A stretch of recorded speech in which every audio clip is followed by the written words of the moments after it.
Grab a cup of coffee or tea because this is a long story. I apologize but hope it's worth your time to read. My revenge began with discovering my wife's infidelity. Let's call her Carrie. After 14 years of marriage and 3 kids, I saw a text appear on her work phone for just a few seconds that would forever change my life. It was a message that was sexually graphic and had no business being on anyone's work phone. It was on the lock screen and the sender's name was visible. Let's call him Perry. Background: I married Carrie when I was 25 and she was 22. I was teaching high school at the time and she was a RN. After having our first child, Carrie became a stay-at-home mom. Money was tight, so I took on an admin role in my department and coached 2 sports for the stipends. We made it, and after a few annual pay raises, I stopped coaching and took advantage of a program to earn an administrative credential. Once I made the jump to administration, our last child was ready for preschool and Carrie decided she wanted to go back to work. Nursing jobs are always available, but they're not always the best positions. Carrie pretty much had to start back at the bottom, working alongside nurses that were a lot younger than she was and could work back-to-back double shifts that took a toll on Carrie. When she asked her supervisor about other positions, she was told that without a BSN, she wasn't going to move up. At the time, Carrie had only the 2-year ADN. I told her that between preschool, after-school rec, and my retired mother, who was always willing to pick up the kids from school and watch them, I'd support her getting her BSN. It took her 3 years, but eventually she had her BSN and was promoted to a better position at the hospital. Things were good for a while. We had plenty of money, so finally moved into our own McMansion, bought new cars, etc. I'd moved from school admin to the district admin, so I had more time to spend with Carrie and the kids. She was working a more predictable schedule, and even with my often long hours at work, this change allowed us to finally take vacations to all the places we'd put on a list during our honeymoon. She kept that list in our wedding album. At some point years later, I noticed she's carrying 2 phones with her. When I asked her about it, she said that it was a phone provided by the hospital. I didn't question her explanation because my district had also given me the option of a phone or a phone stipend, which I took instead. Again, months went by and I thought we were a happy, perfect family. I charged my phone in our den while she charged her phones in our guest bedroom that doubled as a computer room so we could keep tabs on the kids while they surfed the web. I was updating software on the computer when I saw a light around her work phone. She had a habit of always turning her phones face down when charging them. Out of curiosity, I reached over to the phone and flipped it over. A message had popped up on the lock screen asking her when she'd like to be orally pleased again, but in much more graphic language. I also saw that Perry sent it. The world stopped around me. I just froze. My first thoughts were, what the hell was that about? It's her work phone. That kind of message gets people fired. Then it hit me. Was Carrie having an affair? It's amazing how the brain works. I suddenly started remembering a lot of things Carrie had done that seemed odd, but I'd either dismissed them myself or immediately accepted her explanation. She was always walking out of the room to answer a call or return a text and claimed that it would violate HIPAA if I overheard her talking about a patient. I accepted this because education has similar privacy laws regarding students. She would sometimes come home with the faint smell of cologne on her clothes and claimed it was from helping to move male patients. Again, I accepted this at face value, but it always struck me as odd how it seemed to be same scent of cologne. Once the proverbial barn door was open, I started seeing a lot of things that I'd missed before. Our love life in the bedroom had cooled off considerably, which wasn't helped by her having to leave the house at odd hours to fill in for other nurses that called in sick. I also recalled where I'd seen the name Perry before, and a call to the hospital confirmed he was a doctor there. For the next week or so, I was walking around in daze trying to put all of the pieces together.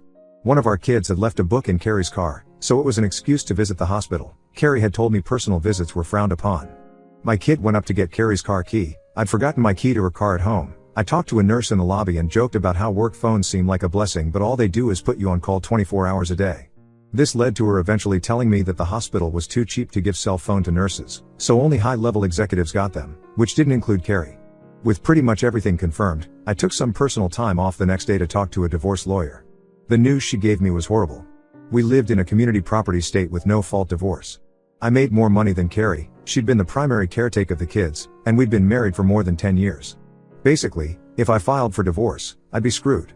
Lose the house, pay alimony, she'd get a huge chunk of my retirement, and I'd pay child support for the next decade unless I was lucky enough to be awarded joint custody. The worst thing she told me was that it didn't matter that she cheated. It didn't matter. I was crushed. There was only one person I could trust with this kind of information. She was a fellow teacher that had also made the jump to administration, but was stuck at a school site. Let's call her Anne.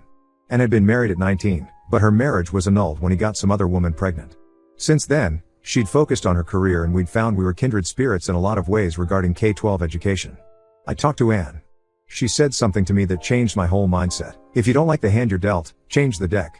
I realized I had 2 problems. I made more money than Carrie and she had more time than me to be the primary caretaker of the kids. The second issue was actually kind of easy. At every district office, there are jobs that are fast tracks to higher positions and there are jobs that administrators suffer through, like mess or KP duty in the military. One of these dead-end regulatory positions was open again. Ambitious administrators leave after a couple of years when a better position opens up. I sat down with our district superintendent and asked about being transferred to that position. At first he was shocked, but I told him that it was my time to take one for the team and it would fill a hole in my admin experience. He agreed.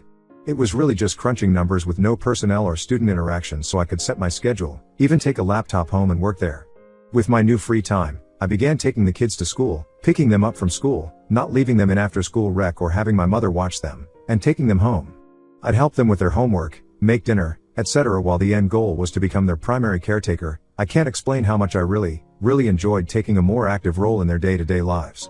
My salary hadn't been reduced, so I needed to find a way for Carrie to make a lot more money than she was in current nursing position. I remembered Carrie being mad after she'd earned her BSN and a supervisor told her in the future, bachelor degrees will be worthless and everyone will need at least a master's degree. Carrie had worked hard to get her BSN and that supervisor's comment pissed all over her hard work. I talked her into starting an MSN program. I told her that since I had a much more flexible work schedule, I would keep taking care of the kids. She was reluctant at first, then I said, you could have every evening free to study or go to class, whatever you want to do. I saw her eyes immediately light up, probably thinking that she could spend more time with Perry. To make sure she was actually completing her MSN courses, I paid her tuition and fees directly to her university. It was going to take her between 2 and 3 years to finish. Those years were rough at times. I could tell every time she was rushing off or coming back from seeing Perry. There was an excitement or sense of satisfaction in her eyes that just wasn't there when she was doing her coursework. I had to either smile or pretend I didn't notice. My temper got short at times and I found myself in arguments over petty nonsense. A couple of times I almost blew the whole charade, having to bite my tongue and apologize rather than scream insults at her that she deserved. Anne remained my confidant through all of this. I'd recommended her for my previous fast-track position and she joined me at the district office. Anne was qualified, hardworking, ambitious and only needed her foot in the door to impress the higher-ups. I even got a few pats on the back for recommending her after she impressed everyone. Anne and I started our own affair. It wasn't some hot-blooded, passionate romance, but two friends giving each other what they need. Without Anne, I wouldn't have been able to maintain the charade of being the oblivious cuckold. But when Carrie would come home smiling after spending time with Perry, I was able to bear it, smiling back because I had my own lover. After 3.5 years, Carrie completed her MSN and was promoted at her hospital. Her salary went up substantially and was now higher than mine. When the kids and I made her a congratulations dinner, I made a joke about her being the breadwinner for the family and she laughed, joking back I should be a stay-at-home dad now. A month later, I went back to the lawyer, who didn't remember me at first, and told her the financial situation had drastically changed. With these new facts, she drafted the petition and filed it. When the kids were with my mother, I had Carrie served. The deputy knocked on our front door and I let him in, pointing at my wife. He asked her name and then handed her a copy of the divorce petition. With the deputy standing there, I told Carrie I knew all about her affair with Perry, but I didn't tell her how long I'd known. I told her to go be happy with her Dr. Lover. She screamed at me, tried to lie, and then made the mistake of rushing toward me. The deputy stopped her and warned her that women go to jail for domestic violence, too, now. He suggested she pack a bag to stay somewhere else. Carrie left after I promised not to tell the kids about her affair. I didn't tell the kids. But I told my mother, who told my sister, who told her kids, who told their cousins, my kids. It took a few days, but eventually the kids knew that dad was divorcing mom because she had a boyfriend. In the end, the court granted the divorce, giving me primary custody of our kids. Because I was already their primary caretaker, I kept the house with the promise I'd refinance to buy out Carrie's half. She was ordered to pay child support, and I used that fact to negotiate with her to give up any rights to my retirement if I bought her out.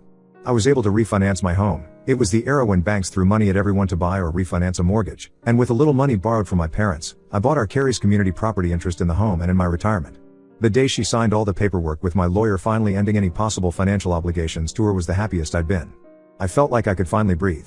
I celebrated with Anne, who'd been my rock through all of it. I'm not ashamed to say that through the years I'd cried many times in her arms. Anne and I would eventually marry.